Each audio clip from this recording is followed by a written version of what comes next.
Então, boa noite a todos. É com grande alegria eu faço mais uma palestra aqui.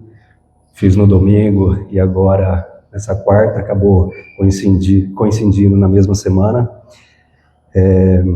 E antes da gente iniciar o nosso bate-papo desta noite, vamos fechando os nossos olhos, elevando o nosso pensamento, o nosso coração, os nossos sentimentos ao nosso Pai, nosso Criador, a quem nos deu a oportunidade de estarmos presente aqui hoje para angariar um pouquinho mais de conhecimento e receber todas essas boas energias do plano espiritual, através do nosso Mestre Jesus, nosso irmão maior, que possamos, com toda a sua benevolência, sua caridade e fraternidade, colocar em prática os seus ensinamentos na nossa existência, agradecendo também aos nossos mentores e espíritos de luz que prepararam este ambiente, que purificaram e que estão aqui tirando todas as nossas dores nesse momento. Que assim seja. Antes da gente iniciar, temos 4 livros aqui para fazer o sorteio. Cida, qual foi o último? 48? Certo. Bom, vamos usar a tecnologia para fazer o sorteio. 48.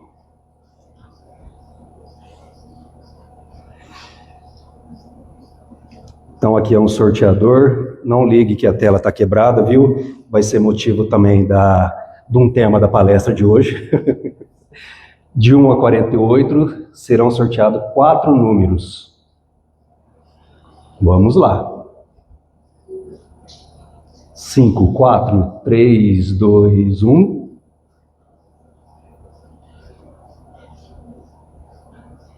15.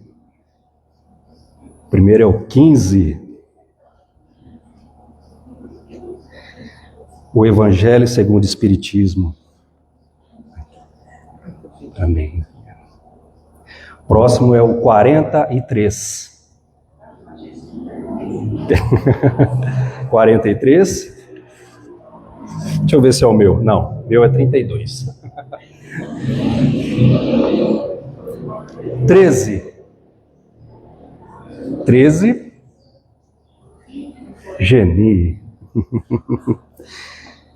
Decifrando estrelas, um amor especial. Maravilha. Parabéns. 44. 44. Oh. Um novo dia para amar. Aí. Obrigado. Por nada. Deixa eu colocar mais um número aqui.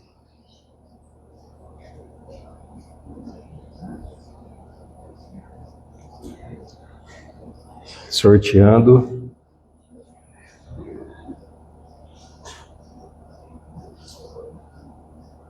$29.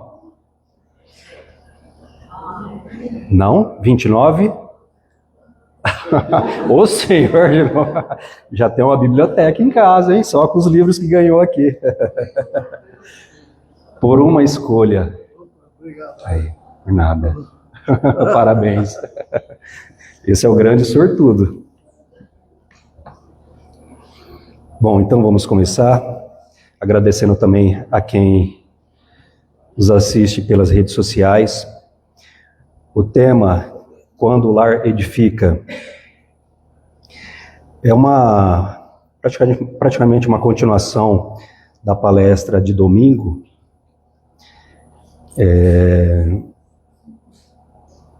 que nós falamos um pouquinho dos atritos, né, das dificuldades que nós temos nas nossas famílias e que como nós podemos melhorar essa relação que temos no nosso lar, né? Primeiramente, a gente tem que observar que a nossa família, ela é constituída, a estrutura dela é constituída por 2 visões.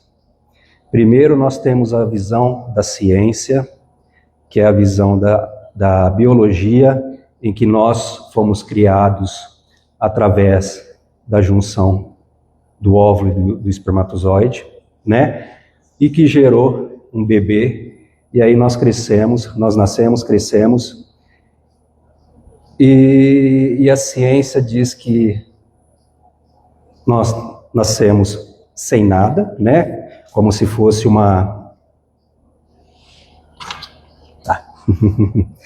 como se fosse um papel em branco, e que através da nossa convivência, através da educação que nós vamos recebendo, nós vamos angariando esses conhecimentos. Porém, seria um conhecimento só dessa existência. Então, nascemos sem nada, sem nenhuma carga, sem nenhuma bagagem, e dali para frente começa a nossa jornada. Porém, a gente sabe que não é assim.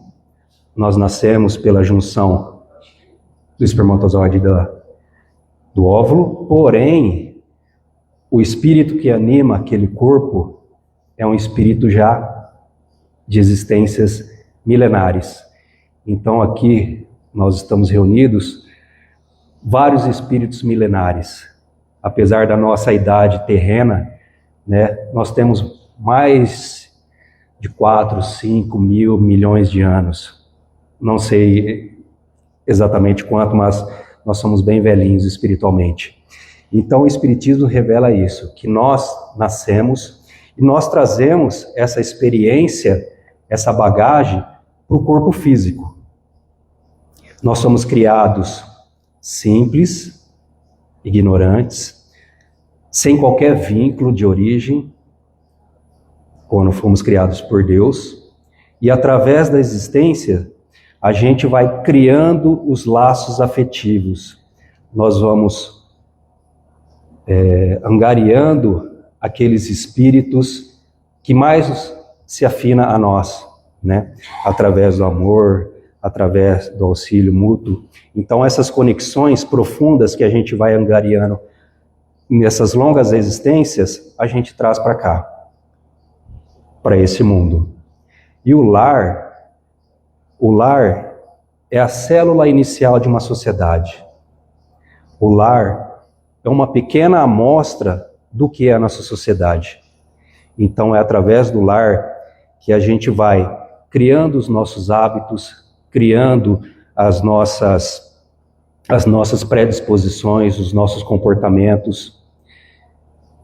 E esses comportamentos, essas predições que nós vamos criando no nosso convívio, eles podem resultar em momentos felizes ou momentos infelizes ou conflituosos. O lar é o reduto onde a gente cria os nossos valores, onde a gente recebe os nossos valores e o caráter. Então, para a gente analisar como o lar influencia em toda a nossa sociedade. Se a gente pegar o exemplo nosso, vamos pensar na nossa família, quem não tem problema, né? Quem não tem um pequeno problema que gera atritos. E ali no lar, dependendo da nossa criação, vai demonstrando o nosso caráter, os nossos sentimentos. E hoje a gente vê o mundo, parece que está do lado avesso, né? Isso aí é tudo reflexo do lar, tudo reflexo do que os pais vêm passando para os filhos, né? A gente vê muitas famílias desestruturadas emocionalmente, e a gente vai perceber que essa desestrutura, muitas vezes, na maioria das vezes, é essa carga que a gente traz de outras existências. Então, na convivência familiar, nós temos dois tipos de vínculos. Nós temos os vínculos afetivos, que são aqueles vínculos que nós vamos ligando com a pessoa pela afinidade, pelo amor. Então, o espírito ele vai se ligando pela afinidade, pelo amor, pela compaixão, pelo próximo. E isso é o que nós trazemos para cá, os laços de afetividade. E também nós temos os laços de provas. Então a gente vê muitas vezes no nosso lar, por exemplo, irmãos gêmeos que nasceram no mesmo instante, cresceram juntos, mas são totalmente diferentes. Um é aquela pessoa calminha, o outro já é mais agitado, já tem aquela predisposição, né, mais agitado, e hoje a gente fala que tudo é TDAH, essas doenças psicológicas, né? Mas isso é tudo fruto do nosso espírito, é tudo fruto da nossa bagagem que a gente traz para este mundo. Então essa reunião de espíritos no lar pode ser por provas, pode ser imposições que nós temos que lidar. de espíritos que nós tivemos algum atrito em outras existências, e hoje a gente está com ele junto a nós, para que a gente possa socorrer essa existência e possa afinar melhor essas nossas diferenças. Então a família não é um agrupamento aleatório, ela é um agrupamento por afinidade e um agrupamento planejado. Muitas famílias são planejadas lá no plano espiritual. Aquelas desavenças que nós temos, eles falam, não, vocês vão nascer na mesma família, ele vai ser seu pai e você vai ser o filho dele. Porque quando a gente nasce, a gente não tem mais nós temos o esquecimento das vidas anteriores. E isso que é a maior dádiva que Deus nos deu, o esquecimento. Porque já imaginou se nós lembrássemos do nosso algoz? Meu pai é meu algoz, meu irmão, não teríamos um lar propício ao nosso adiantamento. O lar é um pequeno núcleo social. O lar é onde a gente começa os laços sociais necessários ao nosso progresso. É onde a gente desenvolve o amor ao próximo, o amor ao nosso irmão, o amor ao nosso pai. É onde a gente aprende,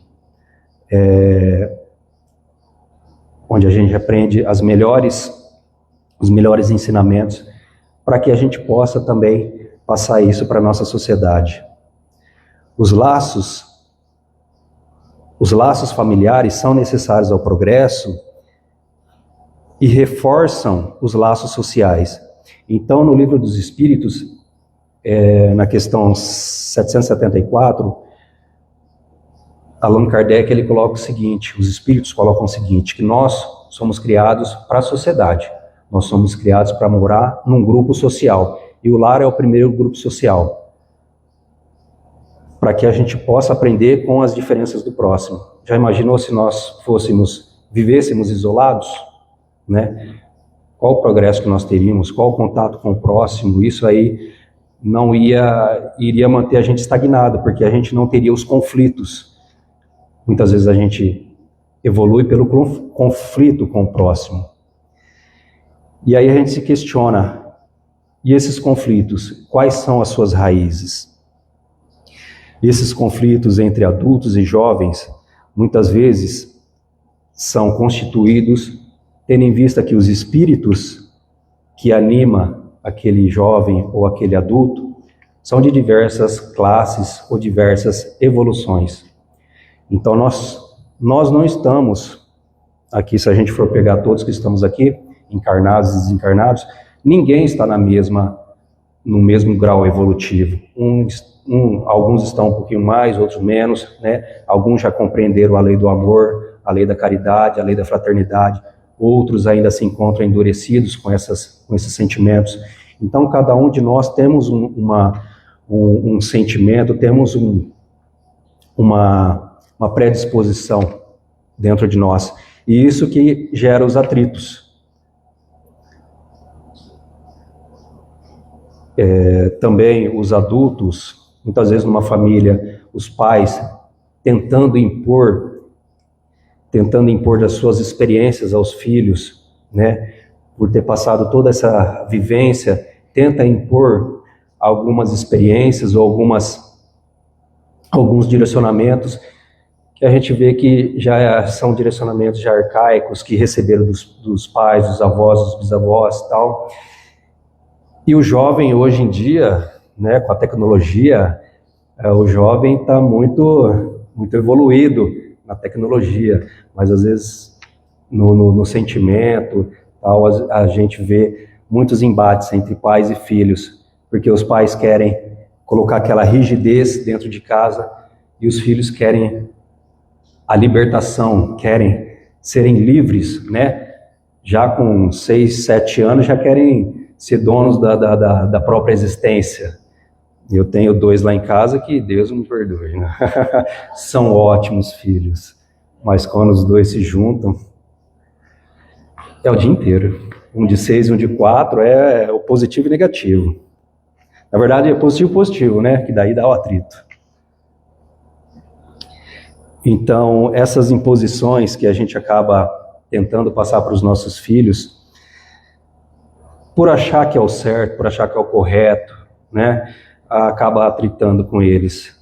O que a gente tem que passar, e muito bem passado, é o que Jesus nos ensinou, que é o amor, a caridade, a fraternidade para o próximo, para que a gente possa ter filhos melhores, ter filhos criados no Evangelho. E no livro A Constelação Familiar, que praticamente a palestra é baseada nesse livro aqui, Constelação Familiar, é um livro excelente. Quem tiver interesse, eu acho que tem na biblioteca, se não tiver pode falar com a Ana. Aqui explica tudo o que acontece no ambiente familiar. São 30 temas nesse livro. E uma das passagens aqui, que Joana de Ângeles, através do Divaldo Franco, ela transmite, o lar, quando o lar é carente desses valores da alegria, do bem-estar, do respeito recíproco, busca-se fora, em ambientes pouco saudáveis, os estímulos necessários à própria existência. O que não encontra em casa se vislumbra fora, o atrai, passando a constituir-lhe motivação e despertamento de interesse. Os adultos impacientes e imaturos optam por não explicar as razões por que determinados comportamentos são bons e outros são maus, estabelecendo regras de proibições que despertam a curiosidade e o desejo de conhecê-los a todos, por encerrar um conteúdo mágico e fascinante. A gente vê quando a gente fala para os nossos filhos, não faça isso, aí eles fazem. Né? Não pode isso, aí eles fazem. Porque muitas vezes a gente não tem a conversa com os nossos filhos. A gente não explica que aquilo ali vai prejudicar a sua vida. Né? A gente não fala de drogas, a gente não fala de sexo, de vícios, de álcool, né? A gente não fala muitas vezes com os nossos filhos, e a hora que eles saem de casa, eles vão buscar este conhecimento aonde? Na sociedade. E a sociedade, muitas vezes viciada, coloca os nossos filhos nesse caminho perverso dos vícios, né? Então nós temos que conversar com os nossos filhos, expor claramente, né, que os prós e os contras dessas situações.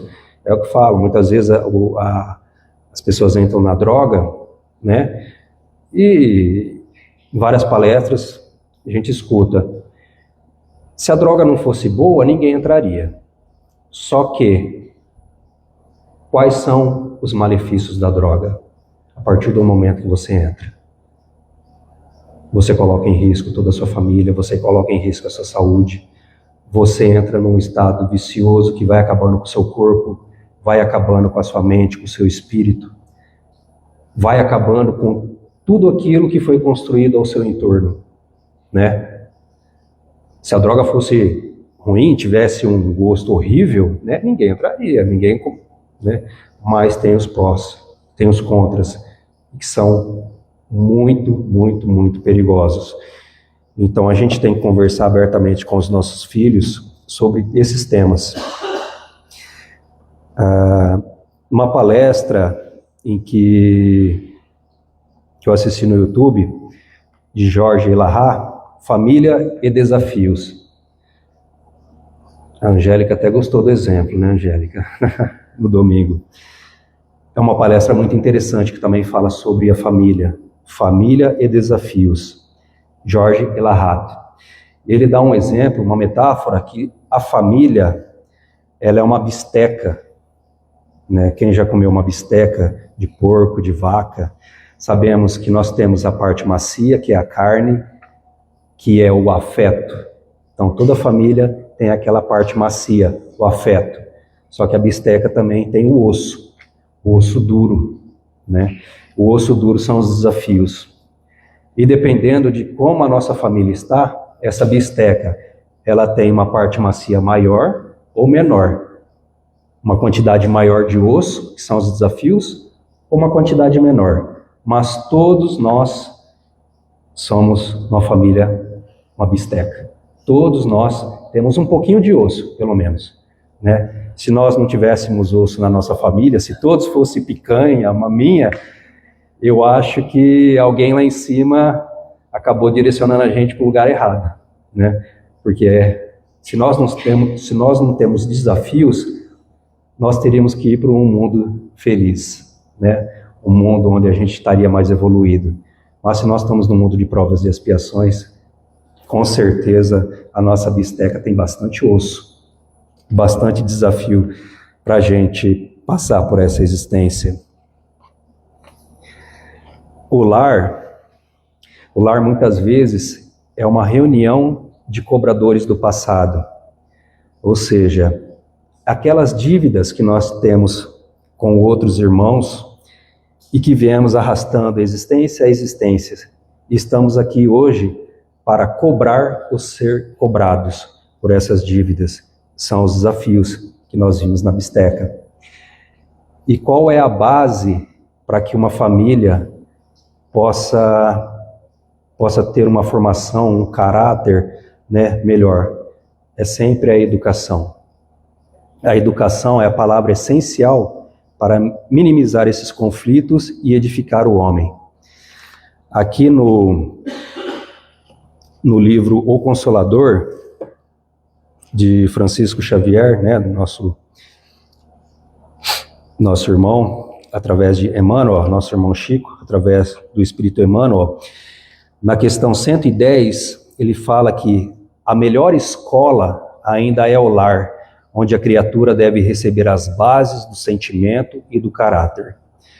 Os estabelecimentos de ensino, propriamente do mundo, podem instruir, mas só o instinto da família pode educar.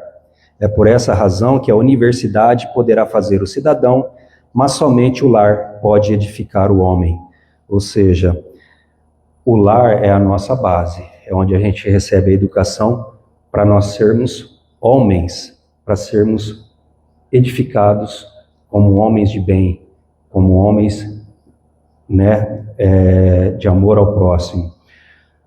O ensino, ele nos cria para sermos cidadãos, para lidar com o mundo, para termos uma profissão, para que nós possamos ganhar o nosso, né, trabalhar para ganhar o nosso pão, para que a gente possa levar aos nossos entes a melhor convivência, né?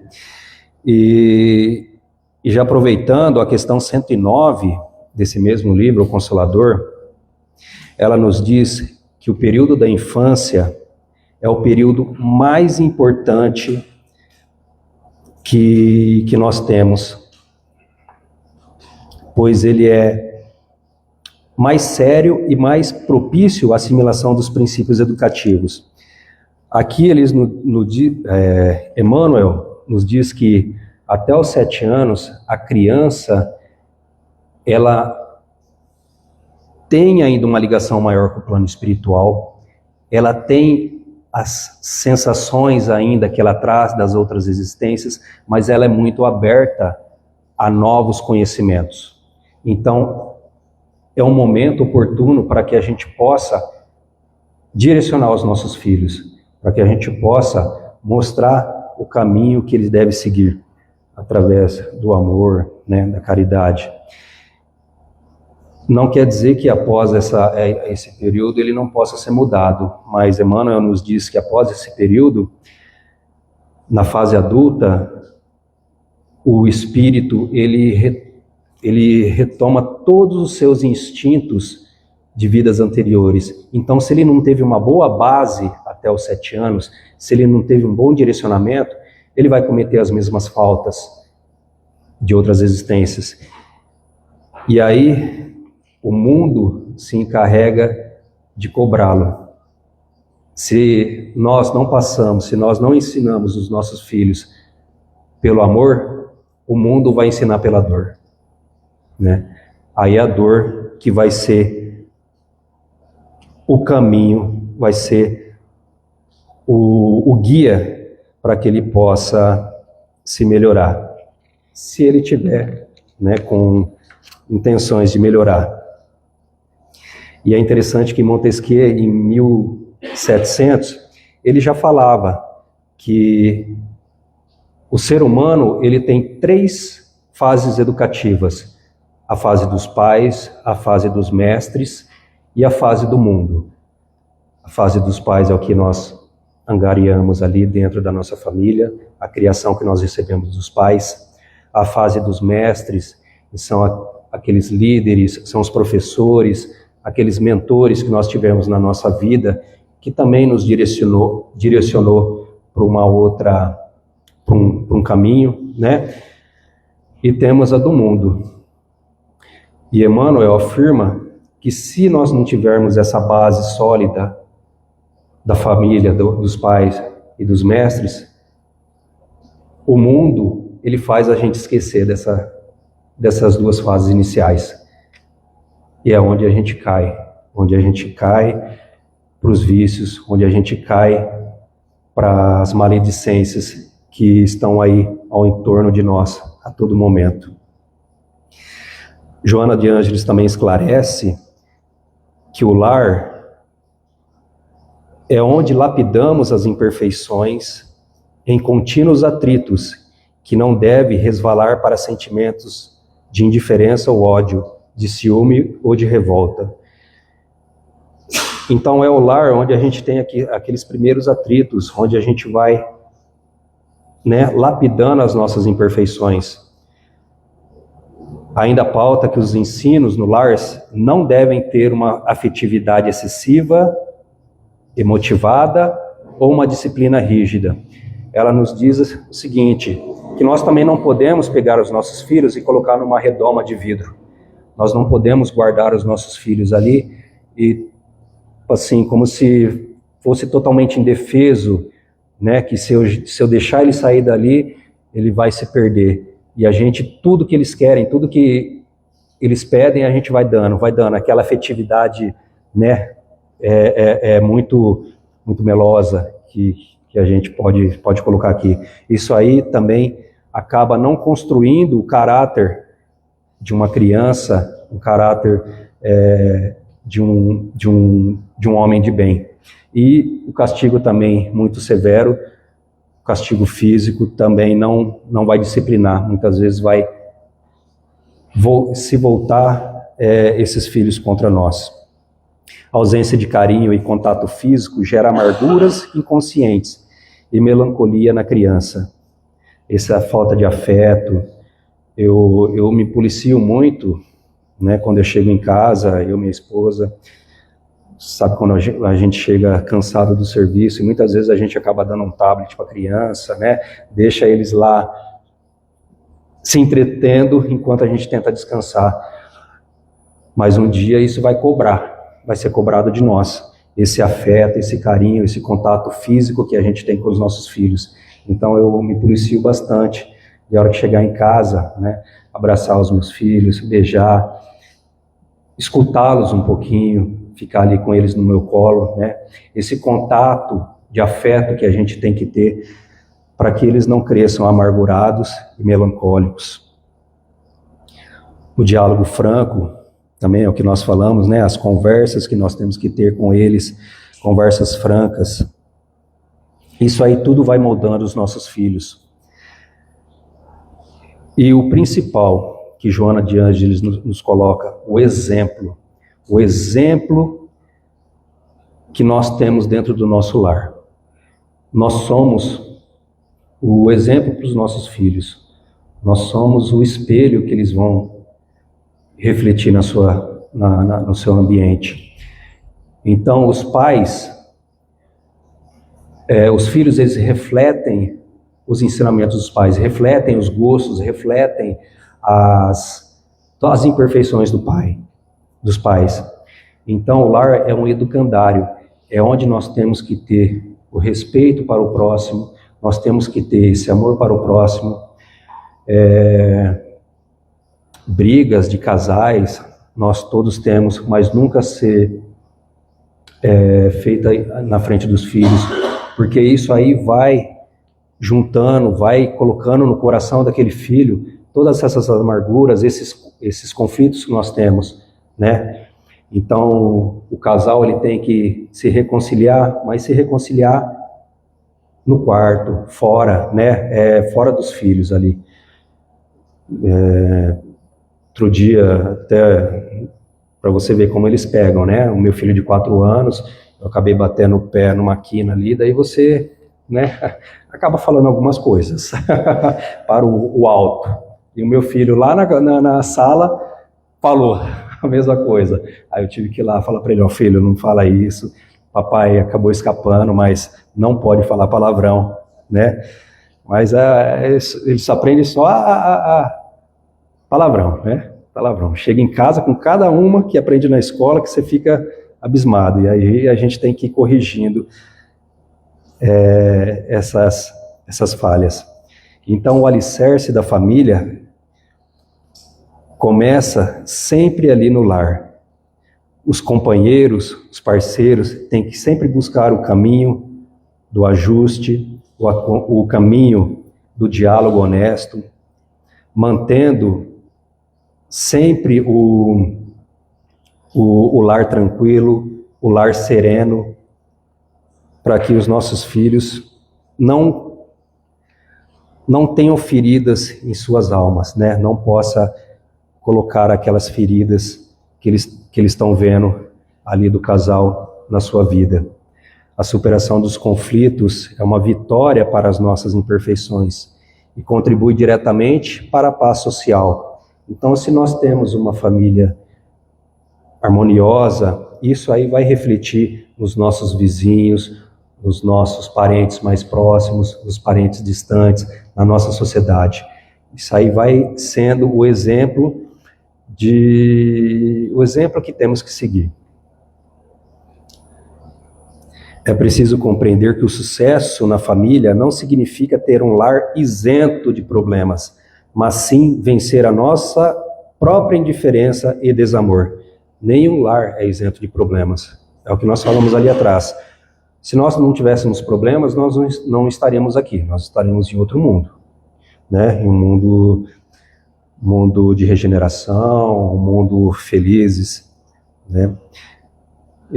Mas nós temos que vencer essas indiferenças que nós temos com o próximo.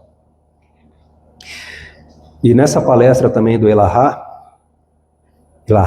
eu sempre falo errado o nome dele, ele nos dá um exemplo muito interessante. Ele fala que Deus, quando a gente pede, né? Oh, meu Deus, por favor, não deixa que eu tenha essa atitude,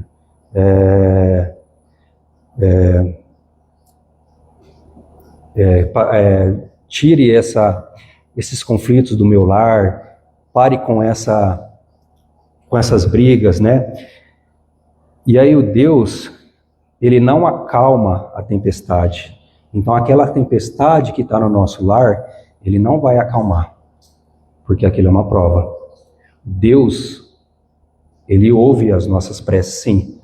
Ele acalma nós. Ele acalma o marinheiro. Ele acalma aquele que está conduzindo o seu barquinho na tempestade. Não a tempestade, mas a pessoa. Então isso é muito importante. Muitas vezes a gente vê, né? Ah, meu Deus, mas por que você não resolveu essa situação? Mas a gente não olha para dentro de si. A gente não olha para dentro de nós. Muitas vezes a resposta está ali. Ele colocou a resposta dentro da gente. Ele fez que a gente conduzisse esse barquinho da melhor forma nessa tempestade. Com o coração em paz e a mente iluminada pela fé, o marinheiro consegue conduzir o seu barco pelo mar encapelado até um destino feliz, transformando o conflito em um reencontro real com as almas confiadas à sua guarda. Então é isso, os conflitos que nós temos dentro do nosso lar, dentro do nosso ambiente, eles têm que ser resolvidos com o diálogo evangélico, com o respeito mútuo, com a benevolência ao nosso próximo. Para finalizar, para a gente fechar a noite de hoje, esse bilhetinho que o Sérgio nos deu, que escreveu e foi nos dado no início, ele reflete muito e resume tudo o que nós falamos. Na perspectiva do Espiritismo, o lar não é apenas um espaço físico, é um núcleo espiritual de crescimento, onde espíritos se reencontram pela sabedoria divina, com objetivos profundos de aprendizado e reconciliação. Nos ensina também que a família é a escola sagrada, onde aprendemos a amar, perdoar e crescer. Inspirados nos ensinamentos de Allan Kardec e no exemplo de Jesus Cristo, entendemos que não existem lares perfeitos, mas lares que se esforçam para melhorar. Quando cultivamos a paciência diante das dificuldades, o diálogo diante dos conflitos e a oração diante das incertezas, o lar deixa de ser apenas convivência e se transforma em instrumento de edificação espiritual. Cada gesto de compreensão é um tijolo de luz. Cada palavra de carinho é um elo de união. Cada atitude de perdão é um passo rumo à paz. Assim, pouco a pouco, o lar se torna refúgio, escola e templo, onde Deus se faz presente no amor vivido diariamente e se transforma em caminho de luz. Que possamos ter uma noite agradável, um bom retorno aos nossos lares, e que a gente possa levar todo esse amor aos nossos lares, amenizando os conflitos e levando esse conhecimento para todos que estão ao nosso entorno, para que a gente possa propiciar um ambiente mais salutar e mais propício ao nosso adiantamento. Que assim seja. Nesse momento a gente vai passar para os passes, a gente pede silêncio, a gente pede que